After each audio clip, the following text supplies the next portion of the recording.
What's up guys? At sa panglimang bukay natin ngayon guys ay ano naman, China Roses naman. Ito ay ito yung pinakamabentang China Rose guys kasi to, two-tone pink, malalaki pati.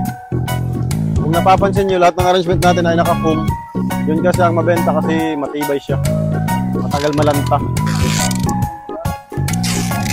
Siya po yung right.